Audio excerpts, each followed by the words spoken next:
Newly elected Senator Joe Biden and their baby daughter were killed, and their two sons badly injured. If in 6 months or so there's a conflict between my being a good father and being a good senator, which I hope will not occur, we can always get another senator, but they can't get another father. When you get knocked down, get up. Get up. It's 1972, a week before Christmas, and a 30-year-old Joe Biden has just sensationally won an unwinnable election. He's about to be sworn in as one of the youngest ever US senators. He's sitting with his beloved wife Neela by the fire in their family home in the state of Delaware, their 3 children asleep in their beds. Joe's excited. Neela, who'd helped run his campaign, is proud. Life is good. The future holds so much promise. She looks at him and says, "Things are almost too good." The next day, a semi-trailer smashes into the Bidens' family station wagon, virtually crushing it. Neela is killed instantly. So too is Naomi, the Bidens' 13-month-old daughter. Sons Hunter and Beau, just 3 and 4, are seriously injured. Joe's world collapses. Those ambitions and grand plans no longer matter. Nothing does, except being at his boys' hospital bedsides. He's an utterly broken man. Joe later admitted he'd considered taking his own life in the aftermath of Neela and Naomi's deaths, but ultimately his sons kept him going.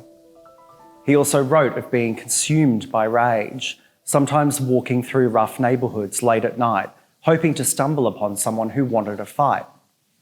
In the shadow of unimaginable grief, Biden was sworn into the US Senate at the hospital in a break from caring for his boys at the start of 1973, rather reluctantly too.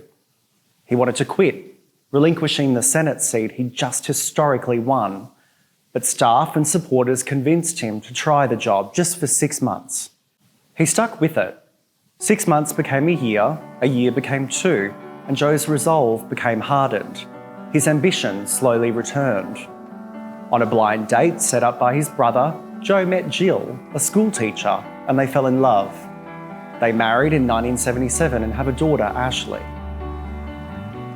He won 6 more Senate elections before being asked by Democratic presidential nominee Barack Obama to be his running mate, making him vice president with their victory in 2008. He served 2 terms as VP. It was widely assumed that Joe would run for president in 2016, his 3rd attempt at winning the White House. But another tragedy struck, derailing that plan. His beloved son, Beau, had looked set to follow in his footsteps. After serving in the military, where he won the Bronze Star after his deployment to Iraq, he was elected Attorney General of Delaware. Beau's career was stellar, and he planned to run for governor in 2016. But a brain cancer he'd been diagnosed with 3 years earlier, for which he was in remission, returned. His health declined over the space of just a few weeks, and in May 2015, Beau died. He was 46. Once again, Joe's world was crushed.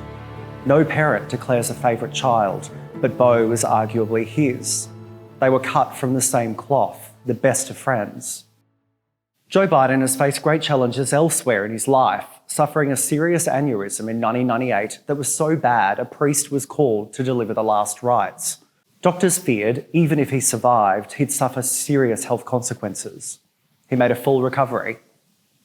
Joe has also been open about his son Hunter's battle with substance abuse and addiction.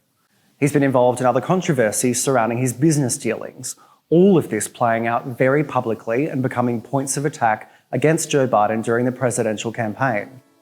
Nonetheless, and against many lifelong odds, Joe Biden won the 2020 election to become the 46th President of the United States.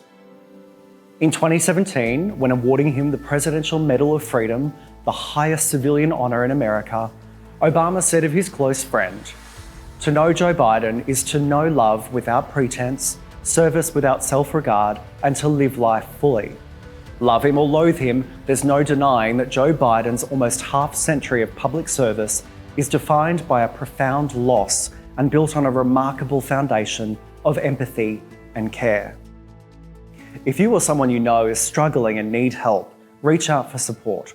Call Lifeline on 131114 or visit lifeline.org.au.